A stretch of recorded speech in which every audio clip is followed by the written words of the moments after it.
Hello students, the mind, emotions and body are all closely interlinked and always work together. It helps you distinguish them more clearly if you try to understand them separately.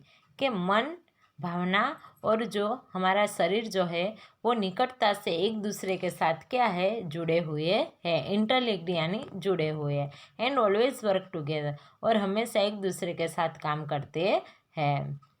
It helps you distinguish them more clearly if you try to understand them separately. If you try यानी कोशिश करना, understand यानी समझना, them separately, क्या separately यानी अलग अलग रूप से, कि अगर आप उसे अलग अलग तरीके से, अलग अलग रूप से क्या करेंगे कि समझने की कोशिश करेंगे, तो it helps you distinguish them more clearly, तो ये आपको एकदम साफ रूप से अलग अलग रूप में मदद कर सकते हैं. आया समझ में कि मन, इमोशन और शरीर को हम अलग अलग नाम देकर समझने की कोशिश करेंगे, तो ये भी आपको अलग अलग होने में आपको क्या करेंगे, मदद कर सकते हैं.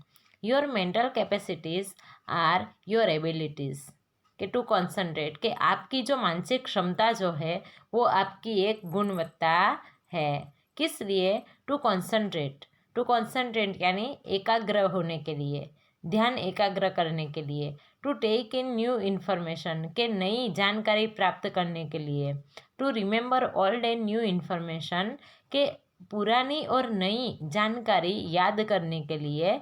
And to be in a position to think logically, और उसके बारे में तर्क रूप से सोचने के लिए, कि आपकी जो मानसिक क्षमता जो है वो आपकी क्या है, एक गुणवत्ता है. किस लिए? कि टू कॉन्सेंट्रेट, ध्यान केंद्रित करने के लिए, नई जानकारी प्राप्त करने के लिए, और फिर नई और पुरानी जो जानकारी है उसे याद करने के लिए, और ये सब जानकारियों को तर्क रूप से सोचने के लिए ये आपकी एक अच्छी गुणवत्ता है. You need your mental capacity in order to study, to work, to impose a constructive and workable order on your life and to make rational day-to-day decision. कि आपकी जो you need your mental capacity, कि आपको आपकी मानसिक क्षमता जो है वो आपको कब कब ज़रूर हो सकती है उसकी, कि इन ऑर्डर टू स्टडी, के पढ़ाई के लिए, टू वर्क काम करने के लिए, to impose a constructive and workable order on your life.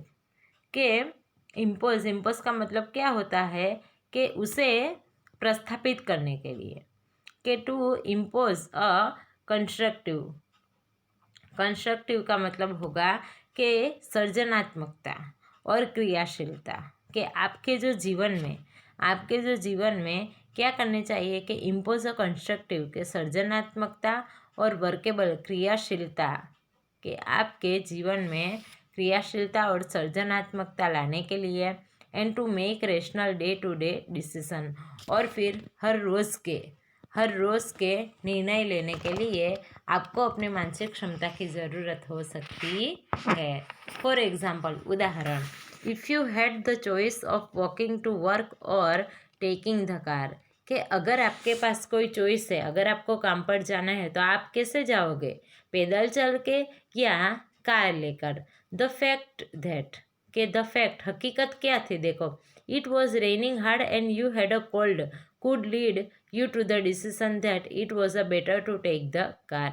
कि हकीकत क्या थी सबसे पहले, कि बहुत सारी बारिश हो रही थी और आपको जुकाम भी हो गया था, इसलिए आपके सामने जो एग्जाम्पल, उदाहरण के लिए दो ऑप्शन खड़े हुए हैं कि अगर मैं पैदल जाऊंगा या कार लेके जाऊंगा. तो अगर आप हकीकत समझेंगे तो आपको कौन सा ऑप्शन सही लगेगा, कार लेकर जाने का. देखो, फॉर एग्जाम्पल, उदाहरण के रूप में, if you had the choice of walking to work और टेकिंग द कार, के अगर आपके सामने दो चॉइस है, दो पसंद है, कि काम पर पैदल चल के जाना है या तो फिर कार लेकर, पर हकीकत पहले जाननी है, कि द फैक्ट, हकीकत क्या है, कि that it was raining hard and you had a cold, के हकीकत क्या थी हमारे सामने, कि बहुत ज़्यादा बारिश हो रही थी और आपको जुकाम थी।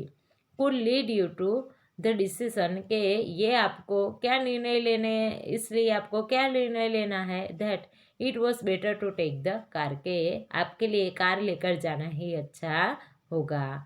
That would be a rational decision based on the current circumstances, कि ये जो है वो ये आपका क्या है, योग्य निर्णय है, रेशनल यानी योग्य निर्णय है। किस आधार पर, कि द करंट सर्कमस्टांसेस, के हाल की जो परिस्थिति है उसके आधार पर आपने जो निर्णय लिया यही एक योग्य निर्णय है। आया समझ में कि ये हमारी जो मानसिक क्षमता जो है तो उसे हमें समझने के लिए सबसे पहले तो हमें हमारी भावना, हमारा मन और हमारे शरीर को अलग अलग रूप से क्या करना चाहिए, समझने की कोशिश करनी चाहिए।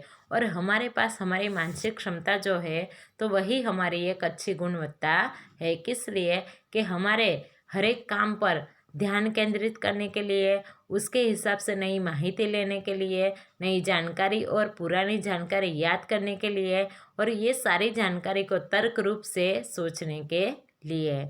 और फिर हमें हमारी मानसिक क्षमता की ज़रूरत कब पड़ती है, पढ़ाई के लिए, काम के लिए, फिर हमारे लाइफ में सृजनात्मक और क्रियात्मक कार्य करने के लिए, फिर हर रोज़ के अलग अलग कार्य के निर्णय लेने के लिए, ये सब के लिए हमें हमारी मानसिक क्षमता की ज़रूरत पड़ती है। अभी हमने उदाहरण देखा बारिश वाला, कि अगर हमें काम पर जाना है पर क्या है, आपको जुकाम हुआ है तो हमें कार में जाना ये चाहिए या पैदल जाना चाहिए, पर हमारे सामने हकीकत कौन सी थी कि आपको सर्दी हुई है और बारिश भी ज़्यादा है, तो सर्दी होने के कारण बारिश में हमें कैसे जाना चाहिए, कार में ही जाना चाहिए। तो ये डिसीजन लेने के लिए भी हमें हमारे मानसिक क्षमता की ही ज़रूरत होती है। आया समझ में स्टूडेंट?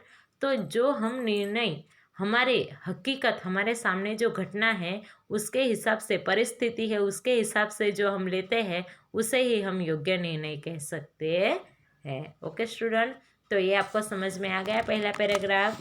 तो हमने आज जो था तो वो इसमें हमने इसके बारे में बात की कि हमारी मानसिक क्षमता जो है, तो अगर हमें हमारे तनाव को कम करना है तो हमें सबसे पहले क्या करना चाहिए कि हमारे तनाव को दूर करने के लिए हमें कम सोचना चाहिए, हमें खुश रहना चाहिए और अच्छी नींद लेनी चाहिए, और आंखें बंद करके वो तनाव को हम कैसे दूर कर सकते हैं उसके बारे में सोचना चाहिए। तो स्टूडेंट हम आगे अभी बाद में पढ़ेंगे आगे के लेक्चर में, तब तक आपको ये पूरा पैराग्राफ याद कर लेना है।